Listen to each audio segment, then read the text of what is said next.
atheists, agnostics, long-haired weirdos, short-haired weirdos, vandals, hooligans. The government, hug the government, love the government, hug the government, love the government, hug the government. Welcome to The Politics Guys, a place for bipartisan, rational, and civil debate on American politics and policy. Hello and welcome to the Politics Guys bonus show. If you're here, we appreciate it. It means you're a supporter or you're trying us out to be a supporter on the bonus show. And that's awesome news. Again, it's me and Justin. That's Jay Carson, Defender of Freedom, and Justin Holmes, Professor of Political Science at the University of Northern Iowa, to talk about some sort of intra-party stuff that's going on and the fallout of last week's election on the parties, the folks who make them up, the coalitions that comprise them, and where they're going forward. So, Justin, let's start with you, unless you wanted to do it the other way around. But no, by all means, go ahead. We can edit Hope this. You're there. After, yeah. Hello. Yeah, I'm here. Can you hear me? Yeah. So we'll edit that out. What are we wanting to do here? Well, were you gonna do the intro to the first one, and then so I was going to introduce the Republican bit, and so start with that, I think. Yeah. Okay.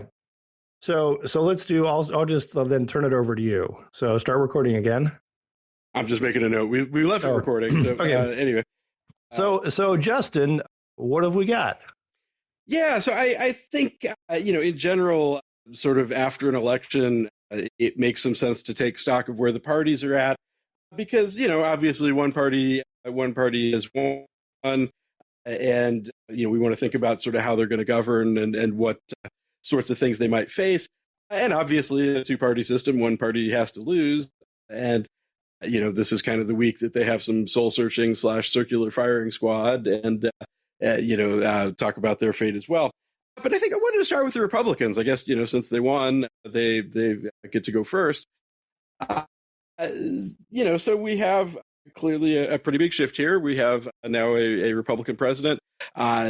Would appear, we're still counting votes, but by any estimation, Republicans are going to control, all of Congress as well. And so I think one of the sort of questions here for me that I want to put to you to start with is, how united are Republicans at this point? Parties are diverse coalitions. I think that's going to be kind of a theme of the day. The Republicans have been, at one time sort of Trump skeptical. Now he's back. The margins are fairly small. And so something that's come up in things that we talked about, say, like on the normal show, the majorities that Republicans have are pretty small. And they don't have a lot of wiggle room. So whether it's nominations or policy or, what have you. So I think, I wanted to kind of kick off a discussion here and defer to you since sort of you're the Republican whisperer here. How united do you think the Republicans are behind the president here? Where do you think there might be division? How well are they going to get things done and things of that nature? So I would say united behind the president. I think in theory, there is going to be of course, we're all behind the president, but the rest is really situational. Republicans, in my view, have always had a tougher time with party discipline than what Democrats have had. There's a number of reasons I'd chalk that up to, but one is just sort of coming in with sort of, look, it's the independent mindset of I'm going to do what I'm going to do, and you're not going to make me. Also, I think a lot of times Republicans are less concerned about being prime. I don't know. I shouldn't say that because that's changed since the Trump era.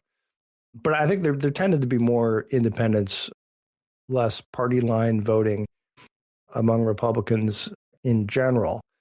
That said, Trump adds another piece to that, where there are a lot of Trump positions that are not traditional Republican positions, for example, on trade. And there's also the Trump temperament, which is something else altogether. So I'm going to start by saying, I think, yes, of course, everybody is all rowing on the same team and high-fiving each other, but it is going to be situational as things move forward.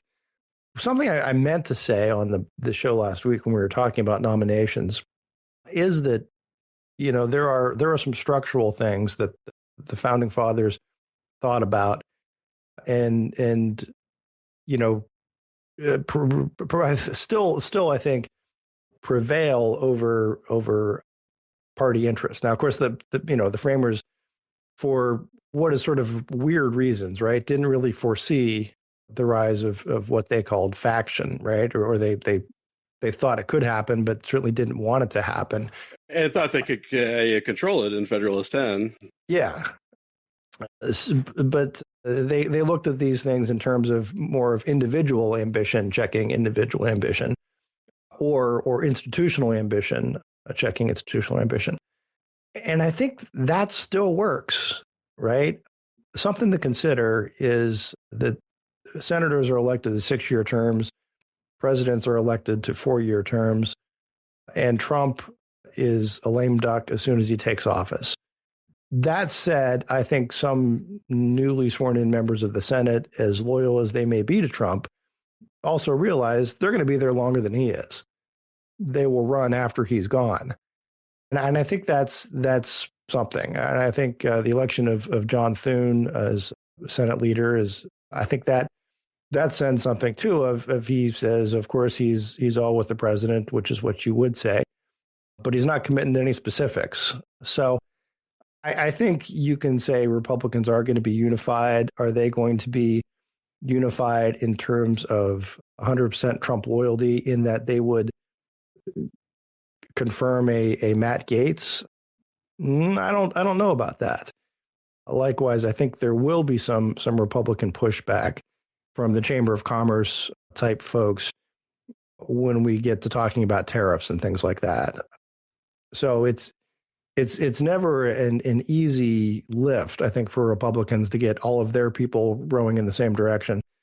But I think it's going to be tougher on certain issues here. That's not to say Trump doesn't have sort of the tailwinds with him, right? Having an electoral popular vote win. But even so, I think Trump would misread this. And this is something I wasn't on the show right after the election, but my overall view of this election was not that people were endorsing a Trump set of policies. Rather, they were rejecting the Biden-Harris era of policy. So I think it's they were voting for change. They were voting for something different. What exactly? Well, I don't know yet, but not this. And I think that's going to be, when he has to put up the here, this is what we're going to do instead of the not this, there's going to be more friction. It's not going to be that easy. He's not going to have as much or as a honeymoon as he did before. The other thing to point out is it's maybe a little frustrating as a Republican, going back to the can no one here play this game, knowing that there's going to be some political capital that's going to be squandered on some of these nomination fights that maybe did or didn't have to happen. So that's my I guess real quick take on these things. There's going to be well, let me add one more thing. Some other issues like Ukraine. I think it's easy to talk on the campaign trail, right? About, look, we don't want to spend all this money supporting Ukraine in a war that, well, it's really none of our business, and we're probably going to lose in the end anyway. I think it's tougher to do that when you're governing and you're talking about things like world stability, right? It's one of those, it's easy to throw bombs, metaphorically, saying that, look, we should just get out of here. But I think once you're in office, you will go back to looking at this as well, I shouldn't say I would say Republicans, and they're going to take different views of this, that any Russian aggression in Europe is inherently destabilizing, and it's in our national interest to check that. So I think what you'll start seeing, instead of the defund Ukraine, I think you'll see more of a look, we're saying no American boots on the ground, and let's bring Putin to the table type discussion, as opposed to forget it, we're out. And there's going to be some friction there, right? Because some of these Republicans in Congress campaigned specifically on those sorts of issues. But we'll see. The advantage with Donald Trump is he always has the prerogative to sort of change his mind and does so frequently. And foolish consistency is the hobgoblin of small minds.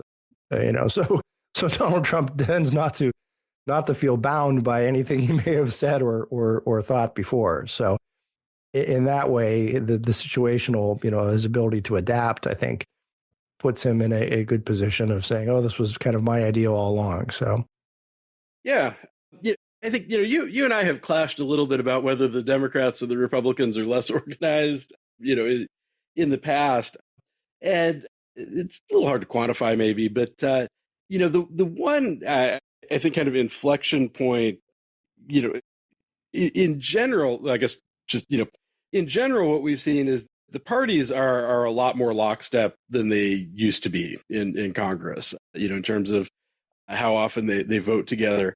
Compared to what's your comparison line for used to be?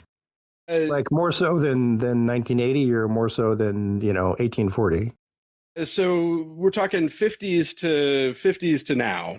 So and I think there are reasons for this. There's a great video from Business Insider on YouTube that it's just like a minute long. I don't know if we have any way to post links, but it's basically it's voting patterns. It's little red and blue dots and kind of the how many times each dot crosses the aisle, more or less.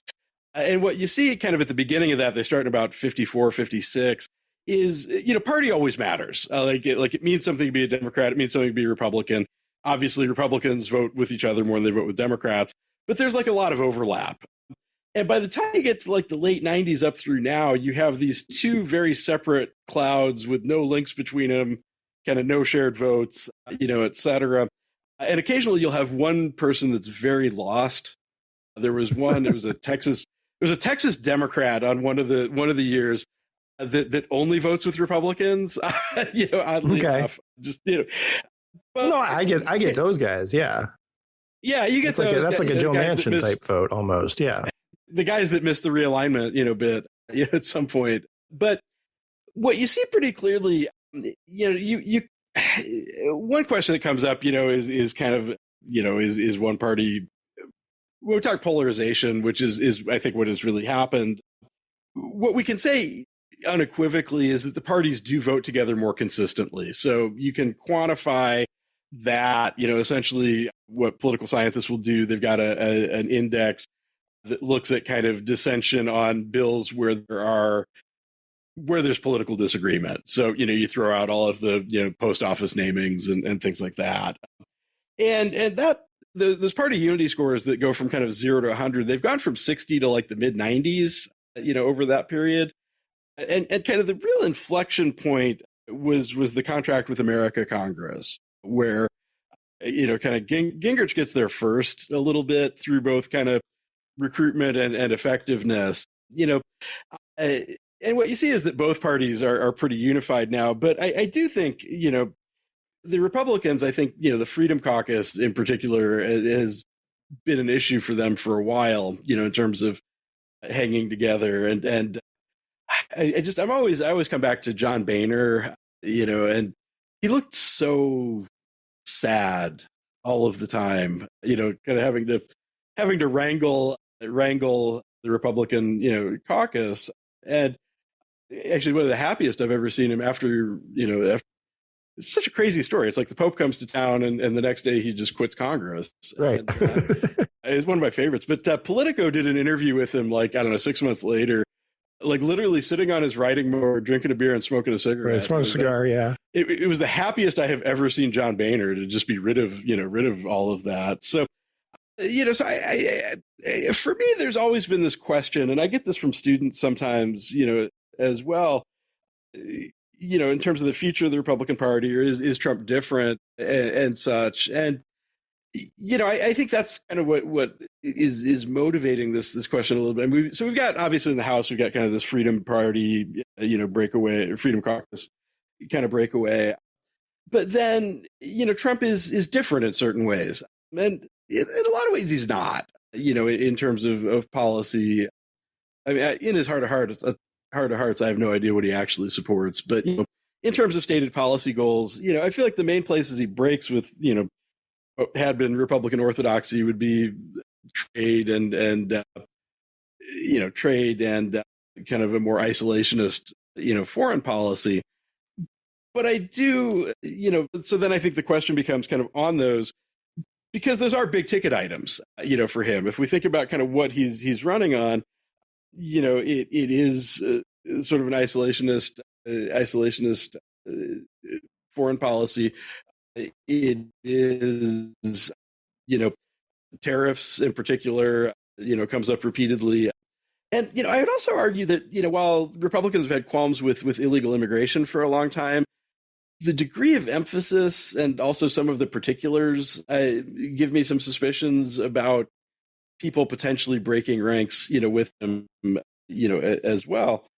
And we can maybe come back to some of those in their particulars in a minute. But, I think you're very right to point out kind of these electoral incentives that, especially if you're a freshman senator right now or just freshly reelected, you've got to recognize that, hey, there is life after Trump, and at some point he is going to go away. And so, that may sort of condition some of this. On the other hand, Trump really has ignited something in the Republican base, I think, where, I do wonder for a Republican, if you're disloyal, does that give you kind of a primary problem, down the road? And so I think, it certainly did a couple years ago. We hope you enjoyed this preview of our supporters exclusive midweek show. If you'd like to hear the rest of the episode, we hope you'll consider becoming a supporter. Supporters get ad-free access to all of our shows, membership in our Politics Guys Discord group where you can join in on the conversation, and other benefits at different levels of support. To become a supporter, go to patreon.com/politicsguys. You can also support us through Venmo or @politicsguys or through PayPal. You'll find all of our support links in the show notes as well as at politicsguys.com/support. And if you'd like to get the midweek show, but you're not in a position to become a financial supporter, that's not a problem. Just send me an email at mike@politicsguys.com, and I'll be happy to get that set up for you.